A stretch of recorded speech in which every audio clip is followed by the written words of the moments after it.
Backyard, my YouTube channel, and in this video I want to tell you about an edible cactus called the Nopales Cactus. It's also called the Thorn-less Prickly Pear, and it's a delicious edible cactus that's really prolific, easy to grow from cuttings, and today I'm going to demonstrate what you do in order to eat it. So let's go right outside my front door and get one.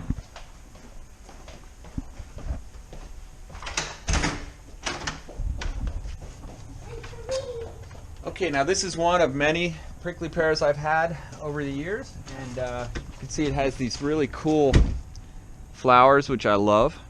Really, really awesome. And these prickly pears, which are edible, but they have these little hair-like kind of spines on them, so I generally don't mess with those. I just eat the pad. Alright, now the best ones are the young ones, and you'll find that the more you trim it, the more it grows new pads. So these are fresh. You can see that they start to grow, they're kind of curled over like that. Just gonna, I don't even need the knife, but just to make a clean cut, I'll do it. This is a very brittle cactus, so you gotta be kind of careful that you don't really damage it. Is it dripping water? Okay, so there it is. Now, that's fresh and green. Now, since I'm out here, I'll just go ahead and scrape it off. That's all you do is kind of just take the brush and run it over the top. You get off those little places where the thorns would have been. Oops. Yeah, see that knife just goes right in there. And I think I'll go ahead and just cut off the edge. That's one way to go.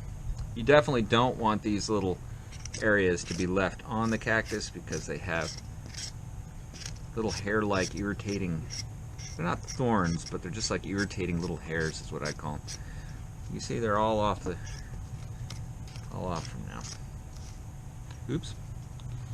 Alright, on this side we got some more. Now I know some people wear gloves. They don't, the thorns really, or the little hairs don't really irritate me, so I don't wear the gloves, but if you had very sensitive hands, maybe you could. It's about the same kind of hair that you'd find on like sugar cane. Kind of irritating little spines. Alright, there we go. Some more out there. See how this cracked just like that? It's so brittle, especially when they are very young like this. And now if you're taking these for cuttings, you really don't even have to worry about it breaking. Everywhere that it breaks, it will callus up nicely and heal right over. So this is a very, very hardy cactus. All right, let's go in now that we got most of those little hairs off. One more, and let's take it to the next step. All right, thanks, Jack.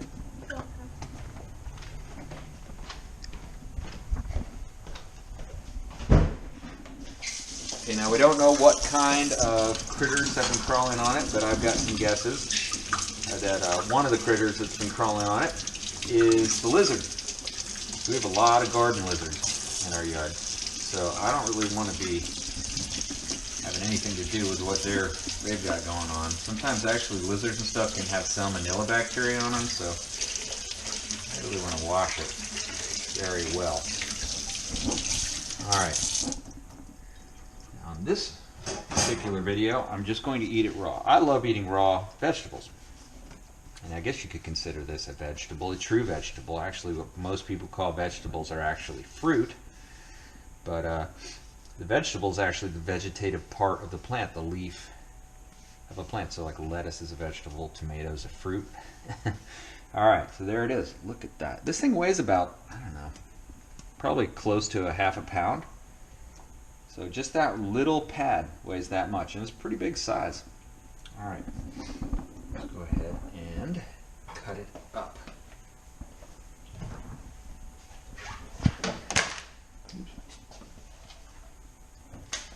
Okay. Cut that off. Take off the edge.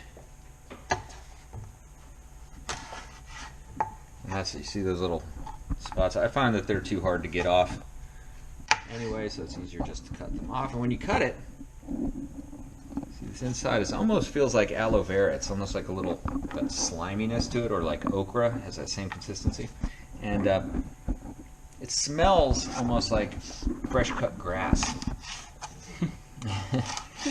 which is maybe not what you wanted it to smell like, but one other way to cook this is to steam it. I mean, like basically anything that you can do to a vegetable, you would typically do to a vegetable to cook it, you could absolutely do to this. You're only limited by your own creativity, as is the case in all things in life. Okay,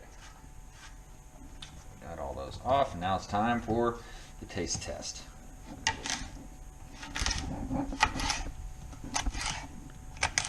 Hear it snap like that? It's like a green bean, and that's the probably the closest thing I would compare this to consistency-wise. It's like a snap green bean. All right, there it is. Here we go for the official taste test.